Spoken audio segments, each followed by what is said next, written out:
Welcome one, welcome all, and may I say a happy Easter and an even better happy birthday to Big T, Tony's 40th birthday. Let's give him a round of applause here. He made it to 40. Last week we had What in the world is that sound? It's the birthday. The birthday song. Oh my gosh. Specifically for you. As soon as you told me that you'd be on the NASCAR show, I was like, all right, we got to make this show special. It's not special enough just being Easter. It's your birthday plus Easter combined. How can we fade you tonight?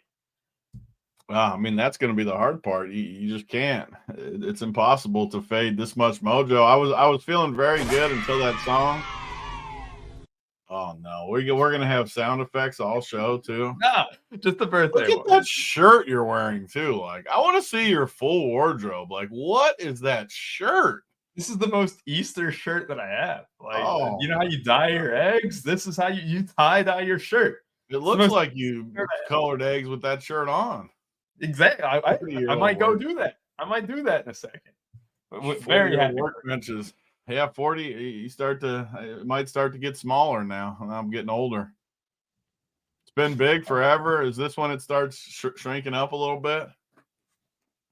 Who knows? Rubio still got like another 18 years before he's got to worry about it. Oh, 14 years as of tomorrow. I'll be 40 and 14. I do love that your birthday's one day after mine.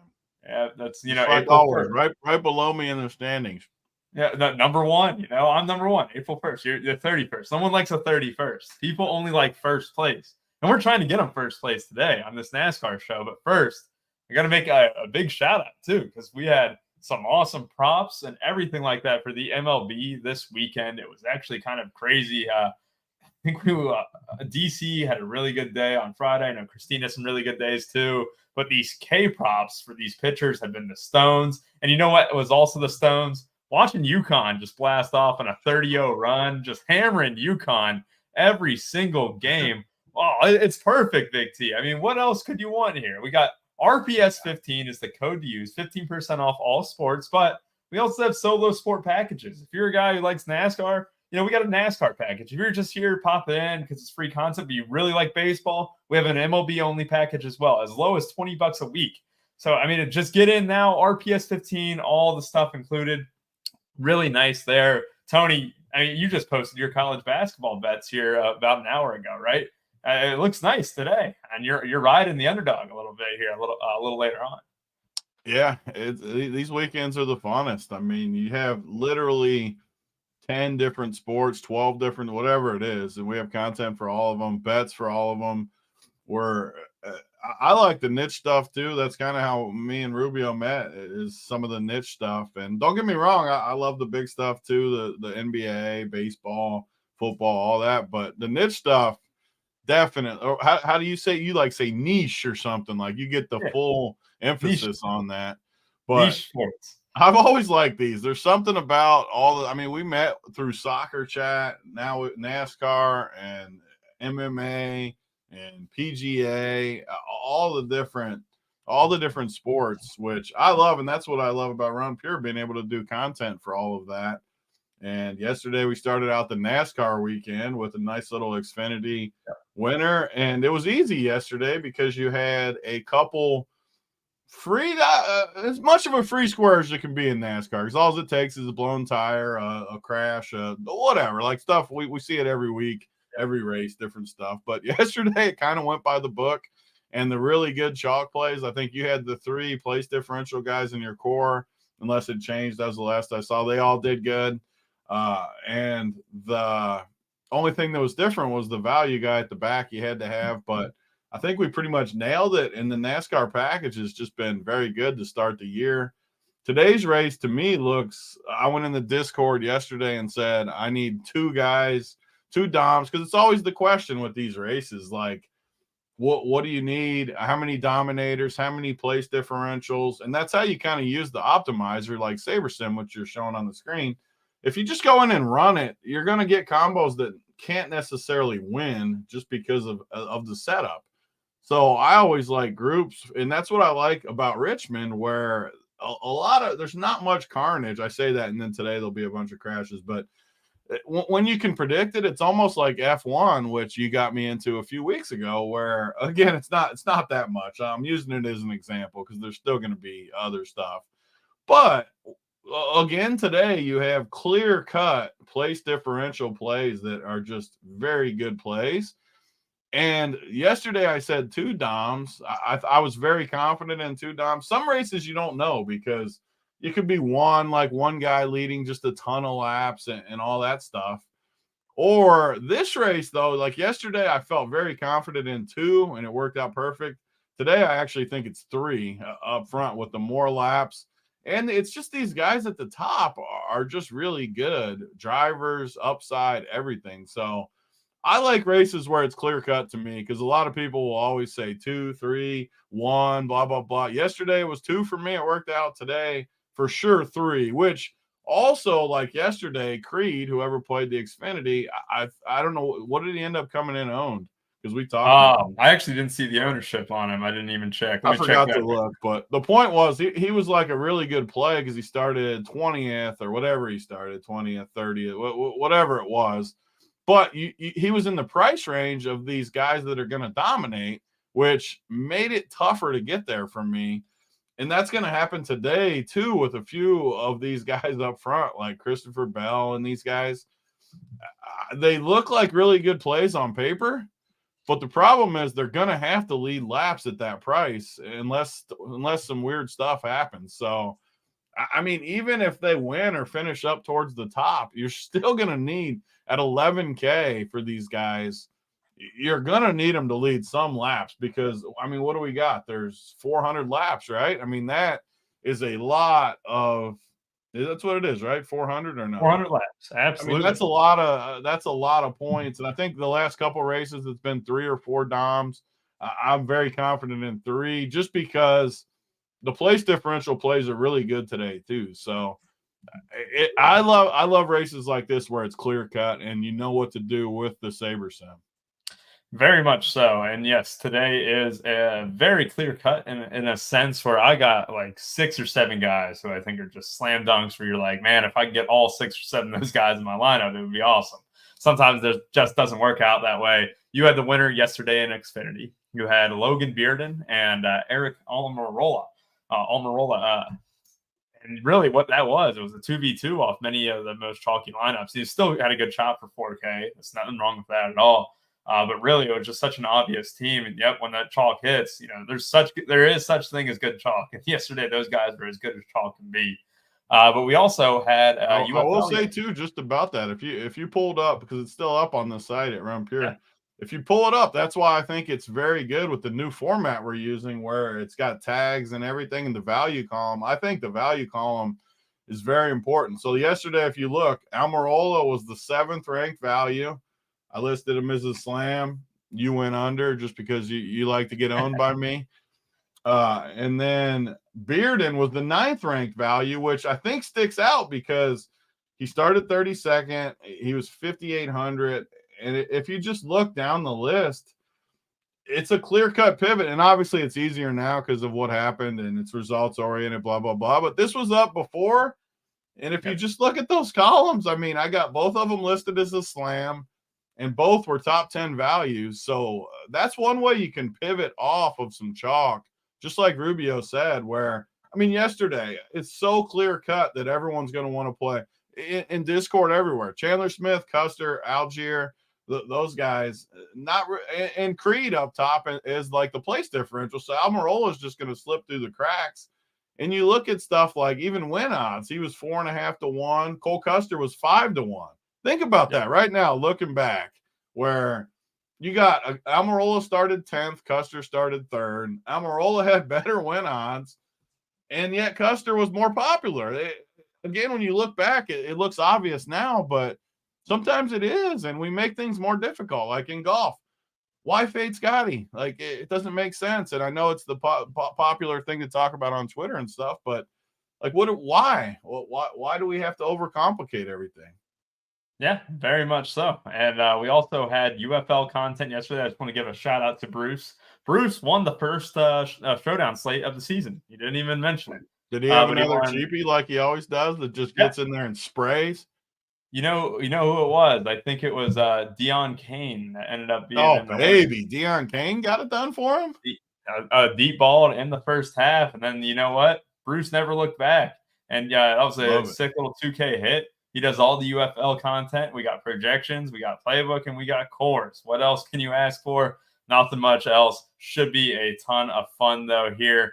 We have Wiley saying like and sub as well. So definitely hit that like button. Please subscribe. Helps us out a lot. We also got Third and Schlong worrying about the rain tonight. You know what? Rain, go away. Come back another day. I mean, is that the Surprised old you don't have a saying? song for that. You know what? Let me download one real quick. No, I'm playing. But we have a lot to talk about here. We can go ahead and dive into the stud section. So we're going to go driver by driver, and I'll go ahead and give a quick rundown of this course.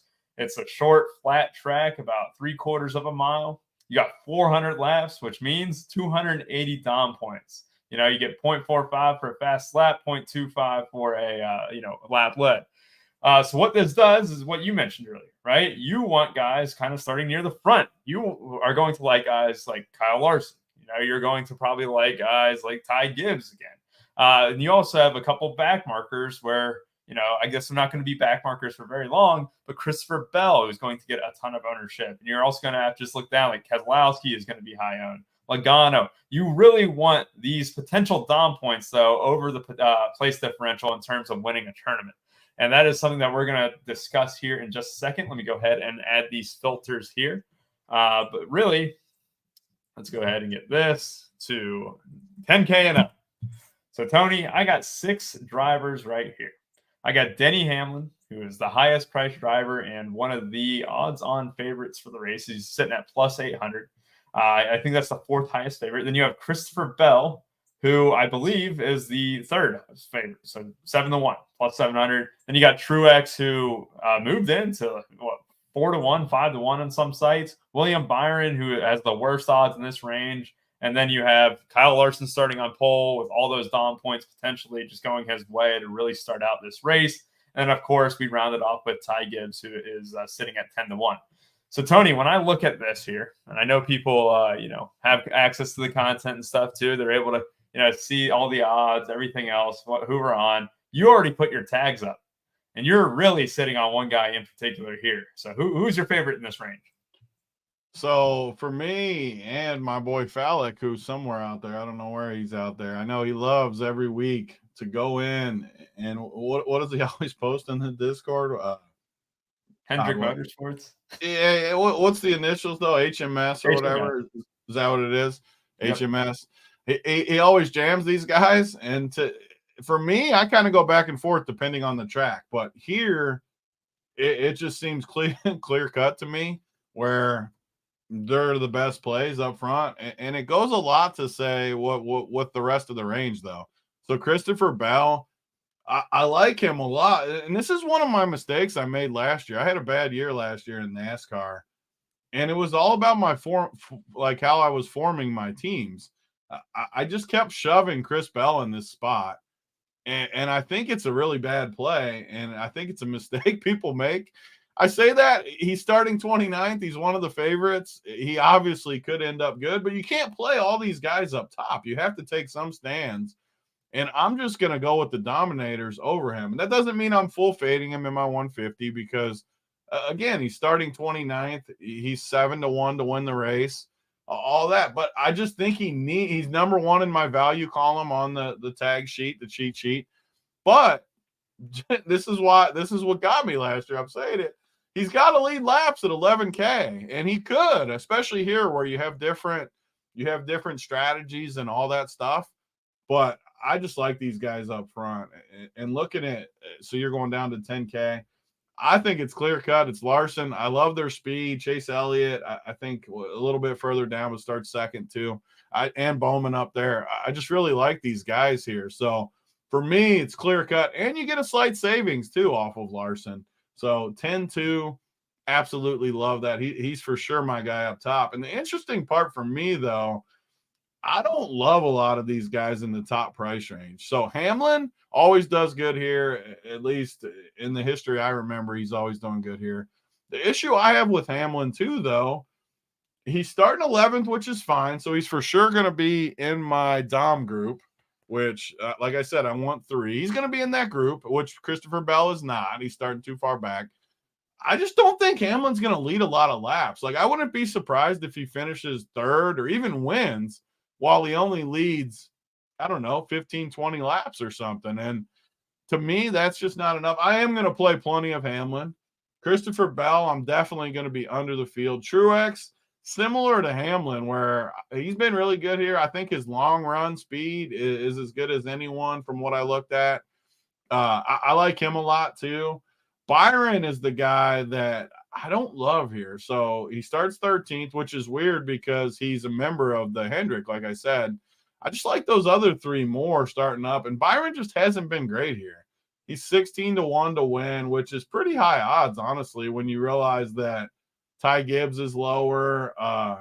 Like Chris Buescher is starting 1 spot back. He's got better odds. Byron just hasn't been that good in this spot. So I'm going to be full fading or close to fading him. Again, the reason is I want to keep saying it just so people understand. In this high price range, I don't want place differential as much as leading laps, fastest laps, winning. And here, too, you're going to get all the weird stuff like we saw last year with tires where some guys are going to stay out at different times. So you're going to have different guys lead here a bunch. And I don't know. The top range is clear-cut for me, though, and I'd rank them Larson, Truex, Hamlin, 1, 2, 3 for me. Yeah, it makes a lot of sense there on what you said, especially about Larson, right? He's able to, basically, pardon my French, but grab the balls of the first stage and basically just lead the first part of the race significantly, right? Like, that's what we want. And we didn't really have that in Bristol, and a lot of that had to do with a little bit of the tire wear, which we haven't even gotten to talk about here. But this is a little bit of a part, too, before you go into it, because I forgot my main thing I was going to say. With his teammates starting right there with him, we sometimes worry about like how they start. When you got teammates 1, 2, 4, they're going to let him go out front and just lead. At least you assume that's what's going to happen out of the gate. More likely than it usually is. So that if you can lock up the first 40, 50 laps just right out of the gate, I mean, you're in good shape. Oh, very much so. And you also have like a little bit of concern, right? So we thought that Bristol, and I know it's completely different track, right? It's got steep banking, it's short track, half mile, right? Whatever. But we thought dominators would, dominate, you play the front of the pack, and it turns out it was kind of the opposite of that, right? So that would be my selling point for Christopher Bell. What if the tire wear is the tire fall off specifically is higher, right? Well, if it turns into a little bit like, what we saw, and I know, again, a completely different track and stuff, but they're using the same, I think the same, tires, basically, the tire wear package, whatever it is. Basically, that means that we could have some more issues with guys trying to, manage their tires a little bit more. And if this, runs green very long and stuff, you might have some of the issues that we saw in Bristol. And Christopher Bell starting 29th wouldn't shock me at all in that situation, to where what if it's halfway through the race and he's firmly up there in that top 5? I have that slight fear in my head, right? I just do. He needs to be in that top 1, though. He needs to lead. I think he could be. I do agree. He has to absolutely lead, and that's what makes Larson the most comfortable about all these guys. Ownership, he's going to be high owned too because of where he starts. He will be the highest owned driver on the slate. That's what I mean. Like, it's just crazy to me, and I think it's seriously just a major hole I had last year where I would always shove this spot, and I've totally flipped my whole stance on it. Yeah, I mean, I don't hate the play. I think I'm going to be much. You always like these guys more, though. Every single week, I watch you just shove these guys, and you want the correct 2v2. I will say this, right? I can't confidently say that, especially in single entries. I think Bell's the stones there in single entries, because you're not having to guess on who's going to dominate. Because after Larson, that's where the issue comes in. You can't tell me with a straight face that any of these guys are guaranteed to lead. This is just a 10K range. You can't do the same thing with Chase Elliott. Can't do the same thing with Ross Chastain, Bubba Wallace. All those guys. You can't guarantee it, but 2 or 3 of them are going to lead. Right. I'm talking about a single entry. Talking about a single entry bullet. So what's wrong with picking your favorites and trying to get them to lead? Like, you're playing it as cash strategies. The difference, like you're treating it as take the floor and move on. we're still playing for first place in tournament. He's still got first place upside. Christopher Bell's got the highest upside in the slate, I'd argue, with that PD. He can wait until after the race to start leading laps. He'll be up there in the mix. He's an odds-on favorite for a reason. He's top 3 in the odds. He's number 1 in your value ranking. What happened to that value ranking you were talking about? Of course he's number 1 because he's starting 29th and he's the 3rd favorite to win the race. You talked up your value ranking and then you're going away from it. You're going under on the guy with the number 1 ranking. Part of it is because as you get down in there, the segue, you got the 3 best plays of the slate starting 23rd, 30, 32. I don't need 4 place. Like, you're probably just going to shove like 5 place differentials in there again. And it's just not, I want the place differentials to come. I think there's really good plays as we go down in place differential. I want my Doms up top. Let's go to the 9K range. All right. If I didn't make myself clear, love Larson with Tony. Christopher Bell, though. Those are 1-2 for me. I think you can start builds with Larson and Bell. You got so you're putting them in your Dom group again. What? So you're putting Bell in your Dominator group again, like always, starting 29th. You know why? Because he's going to kick your ass late in the race. You're going to be every week. I'm just going to do it. I'm just going to laugh at you. And then one week, you're finally going to be like, I was wrong the whole time. Like, it's just, it's crazy. Just like fading Scotty Scheffler, you know. The good part is eventually the Scotty faders, it's going to work for him. Eventually, Christopher Bell's going to lead 80 laps in this spot and just totally smash. Very much so. Let's segue into this 9K range, right? I look at Kyle Busch. I think he's the one driver of this group that I have almost zero interest in. 9,700, an extremely tall tag for a car that, honestly, he's running on name brand at this moment for his pricing on DK. He belongs way closer to like Joey Logano down to 8,400. This is one thing we agree. I think he's like insanely dusty this year. God, yeah. Insanely dusty. He finally got old, I think, or something. It's been that way for the past couple of years too. I mean, it has been. You're right, but I think like it finally went full cliff because he still like was in the mix a few times a year the last couple. I think he's like full cliff, and his price should be a lot lower than it is this year. That's the issue is that they keep pricing him up, and really, I played him the one slate where he had issues late on. I can't remember the track, but it was earlier this year on the way to Lexington. It was that weekend, and he had a very good race car. He was very strong and stuff, and I think he just ran into an issue late on the race and ended up. He always does. That was the one. He always had some sort of issue. It's a long race. He's gonna jack something up at some point. That is true. I will say this, right? What race was that even? That was Phoenix or no? It doesn't matter. Your point stands for almost all of the races for him. Phoenix specifically this year, right? And that was the one time he had pace. And then he hasn't had pace any other time really at all. Like that makes you perk up. Atlanta, fine, right? But nothing else. He's overpriced. Then you go to Ryan Blaney, Chris Buescher, and then you like Chase Elliott. These 3 guys, very solid. But I'm on the record of saying I'm done with Chase Elliott. And until Chase Elliott proves me wrong, I'm going to stay that way. I'm going to be a man of my word on this one. I am not going to Chase Elliott, and I broke my promise with Alex Bowman because it was a road course last week. But we're on it. This is an oval. Chase Elliott has been booty on ovals for the last year, and the last year and a half even.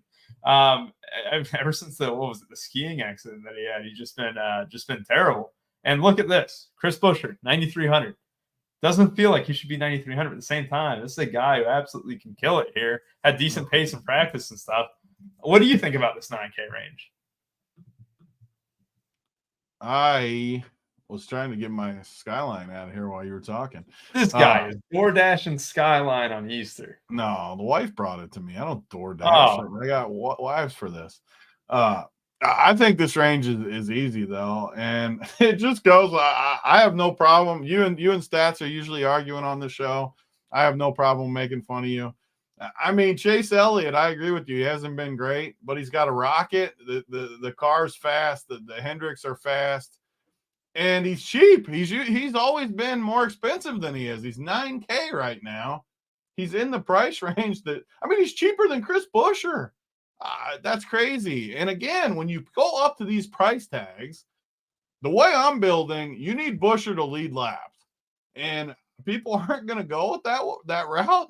but I need him to lead laps in that price range Yeah. because the guys up there, I want 3 Doms. I have to put Buescher in my Dom group if I play him. He isn't going to lead enough laps. So I'm going to have a little Buescher just because I like him, honestly. He's been good here. I think he's a good driver. He's another one that I could see finishing like 8th and just not leading any laps, though. So, I again, we don't have that chart anymore. Where does he stack up if he finishes 8th? It depends on how many people lead laps and stuff. But I am not playing Chris Buescher at the higher price than Chase Elliott when Chase Elliott is starting up front with all his teammates and all the speed. Absolutely. This range is the easiest of the whole day for me. It's Chase. And I'm full fading Kyle Busch and Blaney. I hate both of those plays. Chris Buescher, I got a little bit of just because I like him. But Chase Elliott. Why are you fading Blaney? Ryan Blaney's a very solid. I mean, Blaney's the worst play of the whole day here. Like, come on now. That is just that. He's better than Kyle Busch, surely. Well, I do agree with that, actually. I like Blaney over Busch for sure. But I put them in a similar bucket. It's just I'm not paying $9,500 for Ryan Blaney when he just isn't. He's not good. He's just the reigning NASCAR champion, Tony. He's not good. He's not good, huh? Here's the selling point on Blaney for you. You ready? There is no selling, but you like all the dust balls. Is that your selling point, to play all the dusty dudes? We're supposed to have a conversation. It's a show. You know, we got to go. We got to show all the arguments are what makes it. That's why I wanted to come on here so that I could argue with your donkey ass. All right, here, just have some comparable tracks, right? It's just as like, let's just go to his last 10. A second in Phoenix, right? You know, it's not exactly the same or anything like that. Second in Phoenix, 5th in Phoenix. He also had a 1st in Martinsville. Like at these short flat tracks, like he's fine. And he's got upside. He can definitely drive it into the top 10 with ease. He's someone that not just the top 10, because he should be getting top 10 at that price every day, but it would not shock me to see him lead laps. That's all. I don't think you can rule out Blaney. He's too talented. He can absolutely get to the front. He loves being out front too. You know, he likes being able to get that lead, and I think he's got the upside of anyone in this range. I would choose Blaney straight up over Chase Elliott. The fact that you are interested in Chase Elliott starting second disgusts me. I couldn't believe that you come onto this show and you give Chase Elliott praise and saying that you're gonna play him at $9K. Like, come on now, be right real. Up your ass. Oh, yeah, let's be honest here. You're playing Chase Elliott, you might as well just burn that money and just throw it away. I want guys that are going to actually lead laps. Then why are you playing Chase Elliott? All right, let's move on to the next range. God, Ryan Blaney. Oh my God. You know what? Let's put a lunch bet. Ryan absolutely. Blaney. DK points, absolutely. All right, deal. Let's see here. We got birthday, because we need it for birthdays this week anyway, so it'll be perfect. Lunch wherever I want to go. Very much so. Or if you win wherever you want to go, but you're not going to win. Long necks. That's your spot? I love long necks. Love it. Tyler Reddick, Ross Chastain, Joey Logano, Brad Keselowski, and I imagine you're going to be interested in Alex Bowman. So let's go ahead and just break through this range, right? Brad Keselowski is 13-1. That is very good odds for Brad Keselowski there. You also have Joey Logano, who is 13-1. What's going to make Keselowski a little bit more popular? Well, he's starting 13 spots back. You don't really want to go off practice data completely here because there was 2 practice groups. The track did change a ton during practice, and you can't really tell just on one lap who had a really fast car, who didn't. Something that you don't really want to invest too much into. But Logano was fast in practice. Just kind of throwing that out there. You also got guys like Ross Chastain, Tyler Reddick starting in the teens, probably in that same group where can he lead enough laps? Can he lead any laps today to get me across the finish line? The answer probably isn't too promising. And then, of course, Hendrick Motorsports, Alex Bowman with a great run during the road course there last week, holding on into the top 5. I don't mind him, but still, starting 4th. He's got to lead, Tony. He's got to lead. Got to lead. You definitely got to lead when you're in that top 5. At least he's slightly cheaper, but definitely still in my Dom group. And this is definitely the first grouping that I really like because I had some clear stands in those first 2 groupings. this is the group I like a lot. I mean, Ross Chastain, say what you want about him. He's starting third.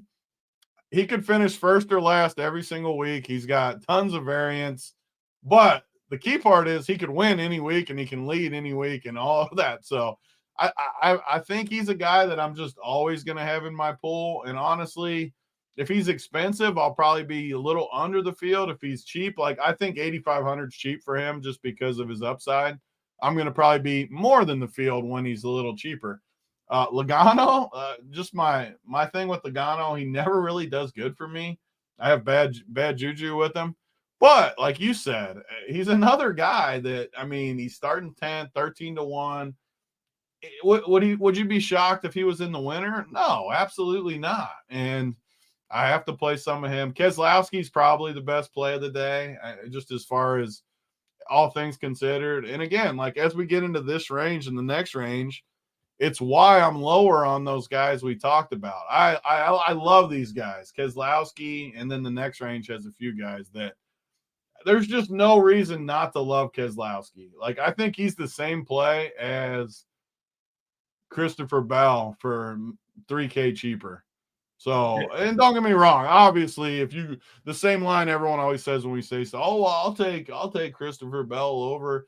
But that's not how it works. Like he's 3K more. I think it's a very similar play. He's 23, starting 23rd, 13 to 1. Christopher Bell's 29th, 7 to 1. That's very similar when you factor in the 3K price.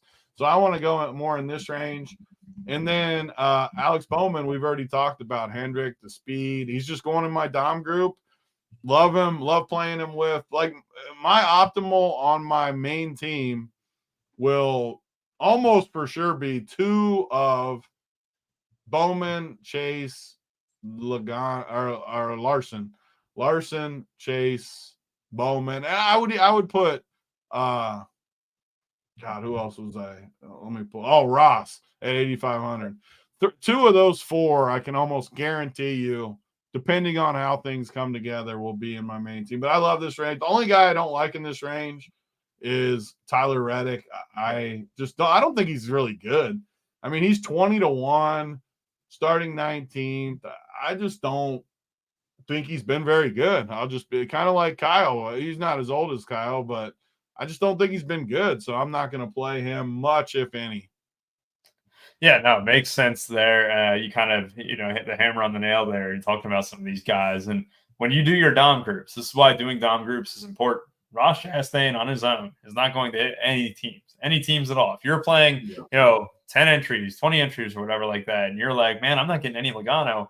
Well, if you set the rule to, 2 or 3 Doms, like Tony was saying earlier, you even give him a small bump. The reason why Ross Chastain is not going to project well is because he has got 22 to 1 odds. I think that's the worst odds of anyone above 8K. Anyone above, he's got one of the worst value ratings on the whole sheet. Yeah.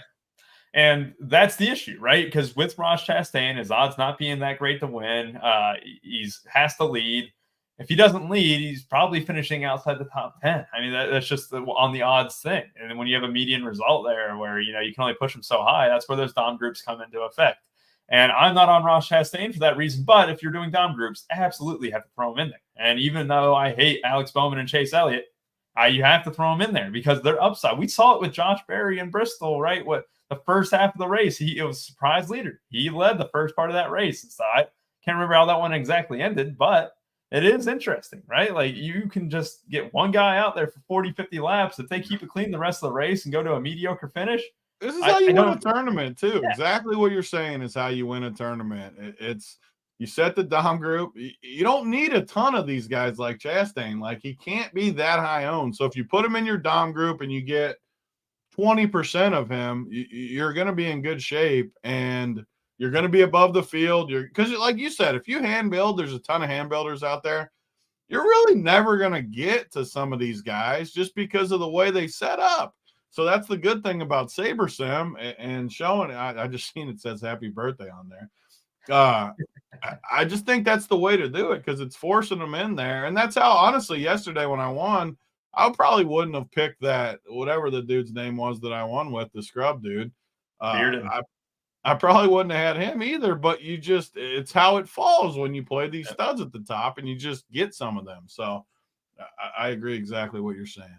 I mean, we were high on Weatherman, Balicki, and God, who was the one that Honeyman, and it ended up being I still Miriam. can't believe he wasn't in the winner. He was 28 points. 4,600. Yeah. He finished 20th or something. It's crazy. I know you said it's because he started 25th too, but at that price point to do as good as he did, I'm stunned he wasn't on the winner, honestly. Very much so. That was interesting there too. I mean, that's what happens though. It was a 2v2.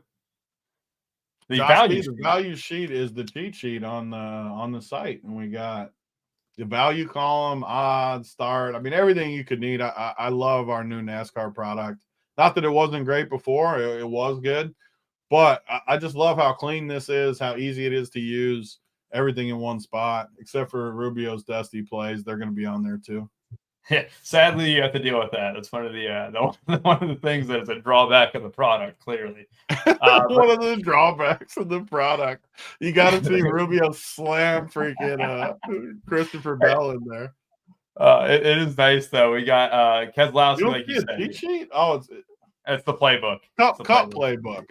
It's what I consider the cheat sheet, but Cup playbook, Josh D. And there's that value column. Yep, the value column right in the middle of it next to odds there. I'm with you on Keselowski. It is a very similar play to Bell. I don't think he has the upside to lead laps or anything like that, late on like Bell does, but it is one of those things where he's 8,200. He doesn't need to lead laps. We're getting into that price range where a top 7 finish is probably good enough to be the optimal. I think he could definitely be the optimal with the top 7. And you're wondering, well, how does he do here? I mean, Phoenix is a slightly comparable track, right? 4th here in Phoenix, in Phoenix this year. You also can go back to last year. We had a top 5 in New Hampshire. Like, this is a decent track for Keselowski. And this is all one things where considered. I mean, he just has, no matter what you think, like, he's got to be like the best play. Just as far as nothing else, no ownership doesn't matter. Not just as far as who's the best play. I think it's got to be him. I kind of agree there too. And I had a lot of love for Logano early on today. I was like, man, Logano practice time. Then you're like trying to figure out, oh man, whether the practice time's legit or something like that. But he's a guy who's due. I guess he's definitely due. It feels like he should have a win already this year. And I know that's, being with all the polls that he's had and stuff and everything that he's done. I keep thinking, oh man, this is going to be the race that Logano kind of shines through. This is going to be the one. This is a 3rd at Gateway, a 2nd at New Hampshire, a 4th at Martinsville. The top 5 upside is there. And it would not shock me at all. We can't punish Kyle Busch. I'm on Logano too today. He's been so bad. Is there a chance he just sucks too? No, he doesn't suck. Every race he starts decent and finishes like 28th. Like, it's just, that's the thing. He has speed. We know he has speed. He's got single lap speed. He was very good at these short, flat tracks. Like, if he, you know what? I'll say, I'll give him the ultimatum that I was giving Chase Elliott now. If he sucks today, we're done with him. We're done with him for a little bit until he proves us wrong. But right now, Logano, this is supposed to be his wheelhouse. Starting 10th, can absolutely lead laps. He's the guy that I'd want behind Keselowski. I think those two are the best plays in this range. Then I think it gets a little bit murky. What about Ray? Answer this for Ray, because you're good at answering this stuff. Yeah, so we are adjusting on the min-max. Not really the min-max. Basically what you should be using the cheat sheet guide / playbook on a slam or something is like over the field, right? Because unless you're using the contest sims in a different way, changing the ownership number under SaberSim here actually doesn't affect the contest sim. So if you change this to 28 and I ran my contest sims, but it would still be running on SaberSim's ownership. So there's a way around that. But they have their own video for it and everything like that. If someone I have is on the field, like Christopher Bell, 54% owned field, you're still probably going to have 54% of them, right? A slam would probably be, to me, it's like 10, 15% more, maybe a little higher, 5 to 10, 15. And then a core is like, obviously someone either in your main team or someone you're going super high on. And, and under, same way, and fade, you got none of them. Fade, you can definitely count on our word on that one. Fade, that we ain't playing the fades. Honestly, one way I do the SaberSim too, that's like everything I do, a little simpler than other people do. Like, I know I trust Rubio's projections for NASCAR. So if I know I like a guy, I'll just go into SaberSim and bump them up. And if I don't like a guy, I'll lower them. It sounds super basic, and you get a good feel for it as you do it, and then you run it and you see what percentage you get. And usually when you do that, because Rubio's projections are good, if I bump the guys I like, I'm going to end up where I want to be most of the time. Sometimes you need to go back in and do it again and rerun the numbers and stuff. But for the most part, if you bump guys and lower guys, you're going to get them where you need anyways, to where it's going to be slam, under, field, all that stuff. In theory, if you don't change them, field should end up somewhere around there. So also to kind of just further up on this point too, just because I know stats and he does a lot of building and stuff like that. He doesn't recommend using the min-max feature unless that's your last resort, for what it's worth. So if you feel like you're not getting enough of a guy, bump his projection up, rerun. Yeah. If you feel like you're getting too much of a guy, lower his projection, rerun. Because when you're doing a min-max, sometimes let's say you max him out at 40%. Well, only your top 40% of your team, like that top list, is probably where he's hitting and stuff like that, to where then it's like a hard cutoff, and then those teams don't become as efficient. So that's just for what it's worth there, too. It's another thing I've gotten better at over the years, honestly. I always used to use min-max, and it probably wasn't the best. Now I almost never do. I just exactly what Rubio said. Bump your projections or lower them. And you know what? It's one way to know what your guy needs to do, too, as far as maybe not NASCAR as much, but other sports. Like if I know this NBA guy needs to hit 45, then you project them for that. And if they're not hitting, then so be it. Well, it's like F1 too. Like I tell you, this is the max. That was the best example with that dude. Hey, he can only get 39. Like he can't get more than that. Yeah. And he's not hitting that 39 point. Well, you know what? You can't really play him. He physically can't get more than that. That was still the craziest. Very much so. And let's go ahead and get into the 7K range. I think you're going to agree. The range on the slate. Yes. I mean, it's not even close. And I compare this, and a lot of people probably didn't even play Xfinity yesterday, but we had the two guys yesterday that were just unbelievable plays. And I think the same thing today with Briscoe and Barry. I mean, Briscoe starts 32nd, Barry 30th. Both really good win odds for where they are. Both good drivers.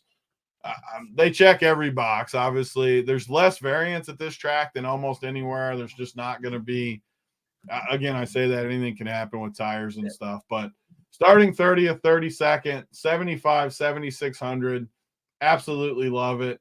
And then the rest of the range is pretty interesting to me just because Bubba, I think you can put in, because I'm playing 3 DOMs, like I said, so you can flip the build a little bit and say you wanted to play Bell with Rubio, you play a Bubba in your DOM group and then it flips it. Maybe you play Bubba over Barry or Briscoe, play Bell over Larson, and there's your 2v2 that Rubio was talking about where you can do a lot of that stuff, and that's definitely Bubba in this range, and even like Cindric in the next range if you wanted to do something. I don't think that, but you could.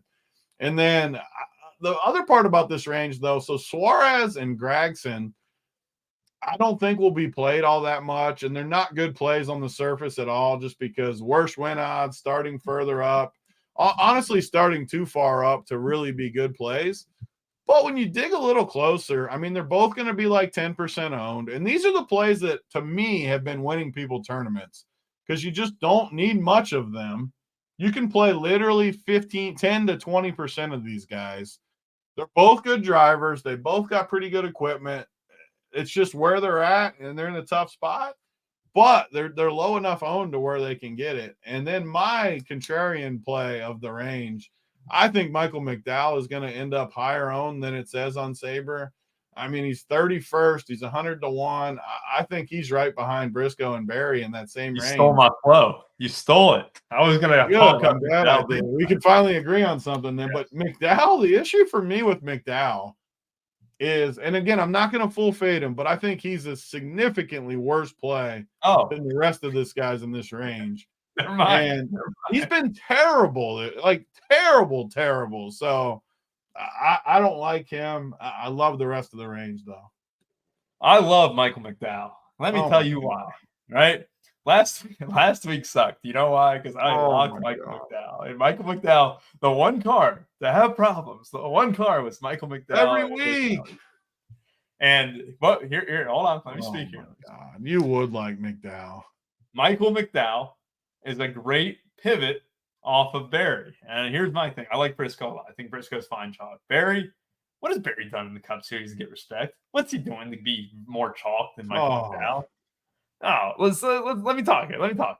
So comparable tracks, Michael McDowell over the last year, 13th in Phoenix, 9th at Gateway, 19th at Martinsville, 13th New Hampshire, 9th You're in like Phoenix. the dude in golf that's telling me what a dude did 40 rounds ago. I don't 40 care. rounds ago, that was he got a top 10 this year. He got a top 10 this year. He has an 8th at Phoenix. Like he had an 8th in Atlanta. He had an 11th in Bristol. He's starting 31st. He's a better driver than Josh Berry. He's got more talent. We're not playing Josh Berry starting 30th just because it's trendy, it's chalky. Give me McDowell at a fraction, almost 2/3 of the ownership. I'm going to take McDowell. You can have Berry all day long. Berry's fine on short tracks, right? I get the selling point. He's good on short tracks. He's fine. Berry might just not have much talent. And that's just something that you just got to look at. McDowell, at least he's won some races before. Josh Berry was, it was kind of mediocre in the Xfinity series for a car that was super fast and stuff. He'd come up with the occasional win. This is a guy who just sucked last year, sucked like in the Xfinity series, even filling in for the Cup. I'd take McDowell all day over Berry. Briscoe, the best play in this range. Then to me, it's McDowell. And he can throw in Berry. I'm not saying he's a terrible player or anything like that, but I'm definitely taking McDowell over him. So and then you only use the win odds when they prove your point, not when they don't. First thing I did last night, I saw the odds, and I almost puked after seeing 30 to 1. You only use them when they help your point. Yeah. Not that Barry's 30 to 1 and Briscoe's 80 and McDowell's 100. Just ignore those two things. Sometimes odds are just wrong. Sometimes odds are just wrong. It's clearly a case of the odds being wrong. If anyone has a brain and is betting Josh Berry 30 to 1, I don't know what. Well, that's a totally different point altogether. Like, if you're betting Berry at 30 to 1, you got problems. Briscoe is a way better driver than him too. I don't get it at all. But this is Brittany. Berry is good. Don't forget your Crowns boost today too. I still have 4 boosts that I hadn't used yet, so I got to get those done. Well, you're not going to get all 4 of them, man. Who knows? I can probably use them at the same time. No chance. We'll find out. I'll let you know today. I'll report back on that. Yeah. But really, you made a good point about Bubba too. If you're playing a guy like Christopher Bell or something like that, and Bubba gets a lead early, that's a really good way to kind of get a little bit unique, a little bit different. Bubba's got good odds to win too. I mean, 20 to 1 in this range, kind of like the same play as Ross Chastain, except 800 cheaper. So it makes a lot of sense there. I think Gregson and Suarez are just kind of in that no man's land of, I don't think they have enough upside to be in the winner today. And that's not their fault. They qualified high. They're going to be, if they get a top 20, that's good and stuff. But ultimately, they're just starting too high. But I do think that, Briscoe, Berry, and McDowell are 3, fine plays here. Briscoe especially. And then to me, McDowell over Berry. You're obviously on Berry or McDowell because, you pointed out the 30 to 1 odds. Congratulations. That's good stuff. I'm just going to pound you today in this race.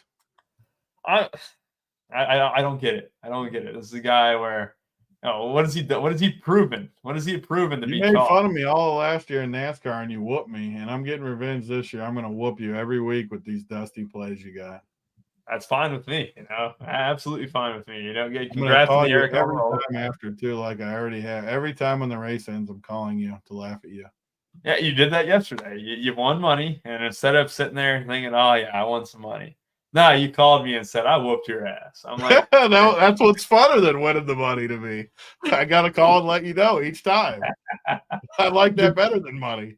Out of the blue, oh, sick. Tony won 6K. I'm playing pickleball. I'm playing pickleball with my fiance. We're out there. I get a call from Tony. Oh, this must be urgent.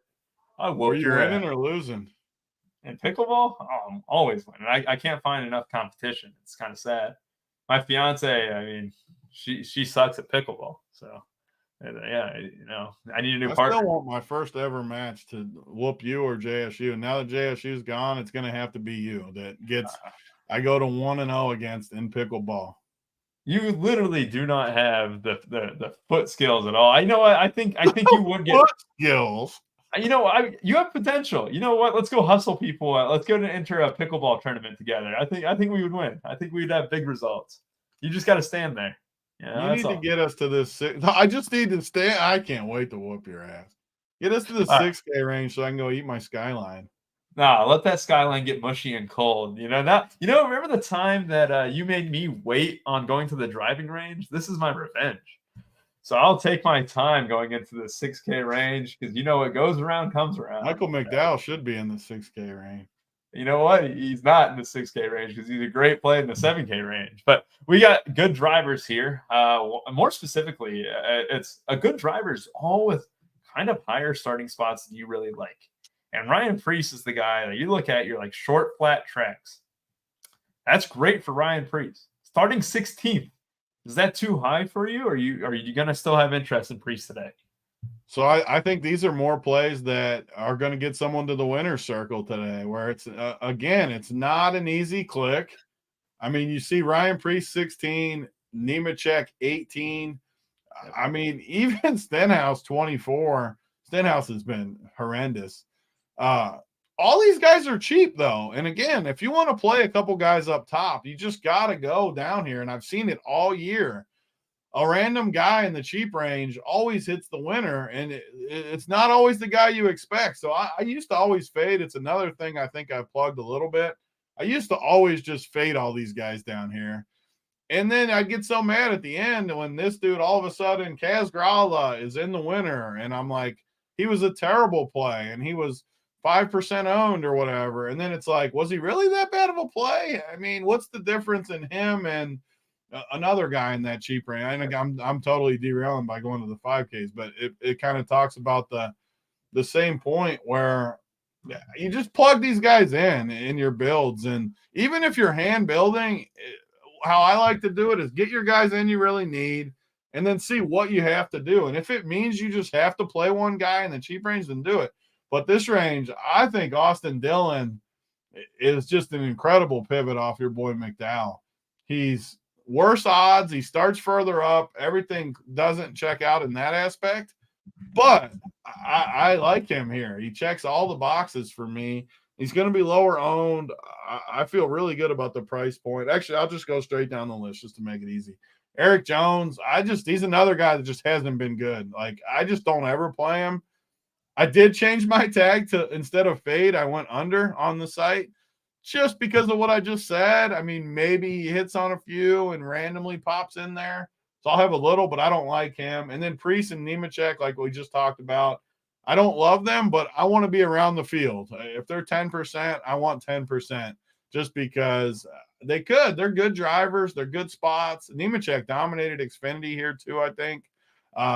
It's just they start a little far up, but you never know when they finish 14th, and that's good enough to be in the winner at these price ranges. Cindric, I think you could put in your Dom group, but I don't think he's good enough. I mean, he's starting 9th. The only thing it does at all is just say, if I like Christopher Bell, I would definitely be playing some of Cindric just because you just never know. He's so cheap. He doesn't have to lead a ton of laps. Well, what happens if Cindric gets on different tire rotation where he just goes and takes a chance and leads a bunch of laps or something? I don't like him at all, but he is 6,200. So he's not going to need the same point total other guys will to lead. Honestly, I might even throw him I might change it and just to get a sliver of him in my Dom group. I do think he's a bad play, though. Like, he's one guy, if I was playing 1 or 3, there's no way I'd play him. But in 150, I mean, just a sliver, because what is the ownership? I can't see on your screen. It's too little because you need to 5% on Cindric. 5? Yeah, I mean, that's fair to me. Like, I think I should play field of that just because honestly, there's probably a way too at 6,200 where he doesn't lead any laps and he just gets there by finishing 6th or something without really doing anything. Yeah.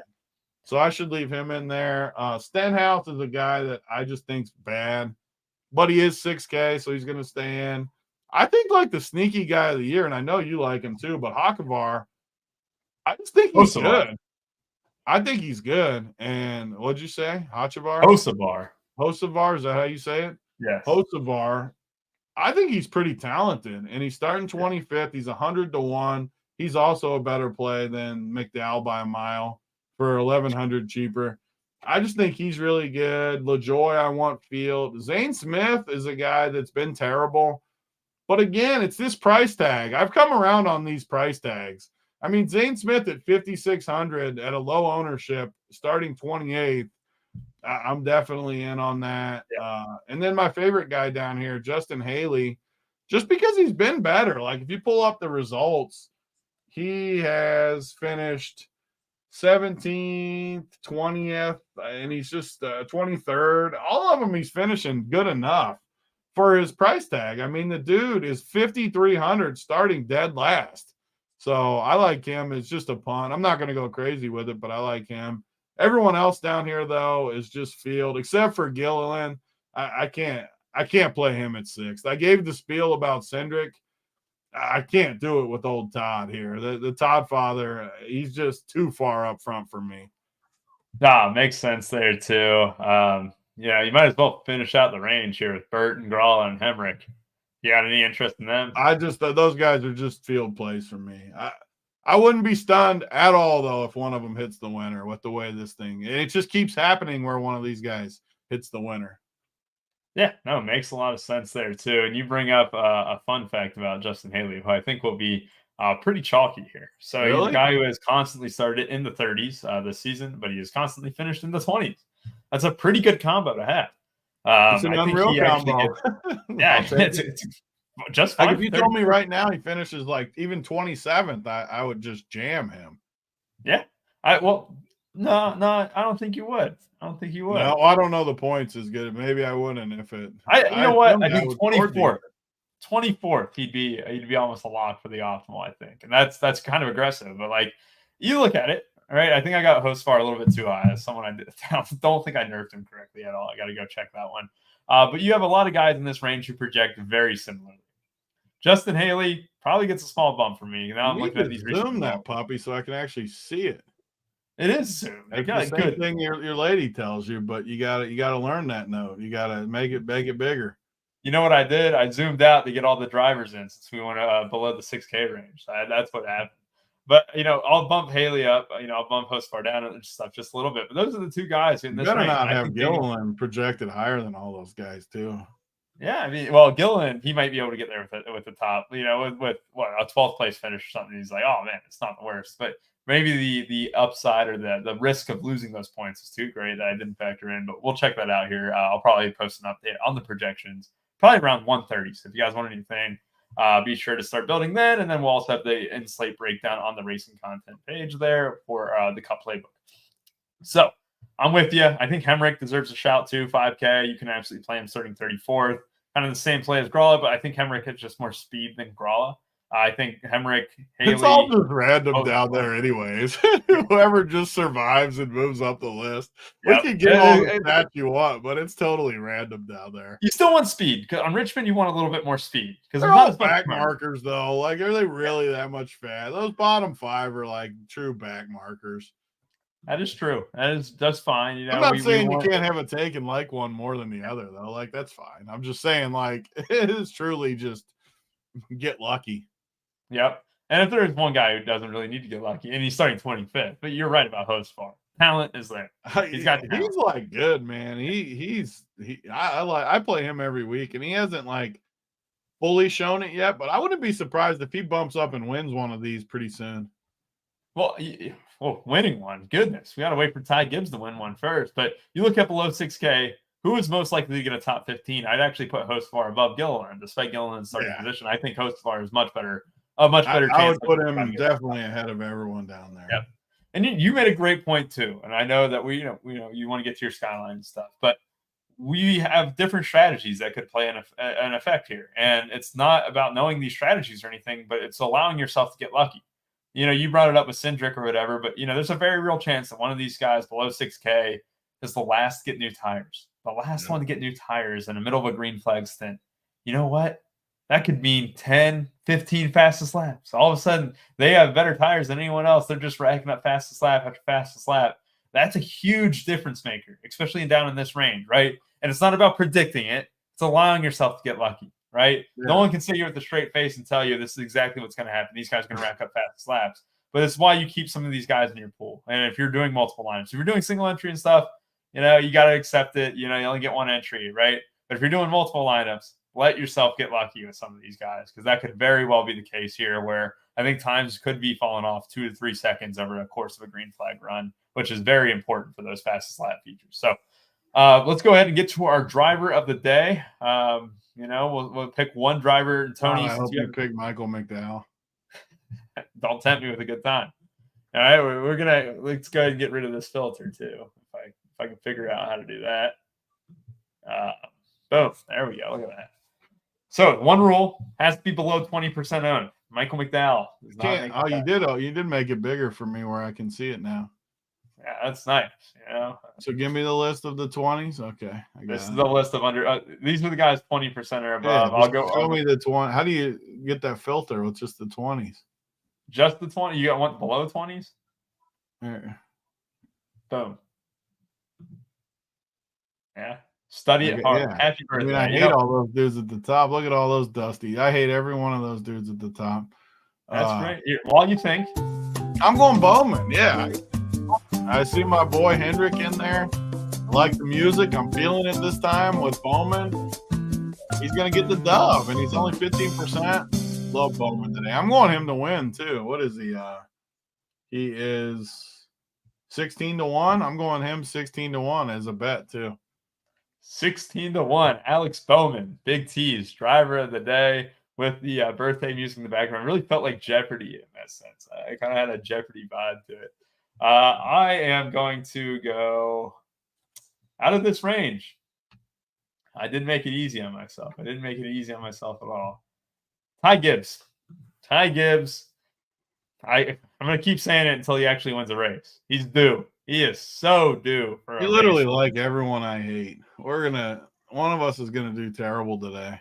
If it was below 25%, I would have said Logano, but we'll do Ty Gibbs. I can't believe you didn't just come with McDowell. Hey, he's 20%. I break the rules of the game. You got to go under 20. Yeah, you got to go under 20%. Or else rules are just nothing that shouldn't be followed. And then we live in a lawless organization, a lawless country. That is not for me. But yes, I'm going Ty Gibbs as my driver of the day, under 20% owned. You're going Alex Bowman and Scotty with the early log drop. Don't tell me he's already cooked. My favorite part about these faders too, it literally warms my heart on Twitter. So every time they do this, they go on these rampages like, you gotta pivot, and then when it hits, all you gotta do is say the same thing every time. Well, the process was right. It's hilarious. It's Groundhog Day every week. Well, Scotty Scheffler with an early birdie on the par 3 second hole. So good luck. Whatever sports you guys are playing, remember code RPS15, 15% off your first payment on any package you want. We got MLB only. We got NASCAR only. We got a whole bunch of every sport that you can imagine. UFL. We have projections, playbook, core plays. Bruce winning 2K yesterday. He was in charge of all the UFL content. We got a good time ahead of us, especially with baseball. DC posting a zillion props. Is awesome to see how many K props that we have just, constantly streaming in every day. Good times are ahead. Should be a great time, not only for this spring, but also the next month of April and beyond. So again, code RPS15. Thank y'all for joining us. Have a great rest of y'all's day and good luck.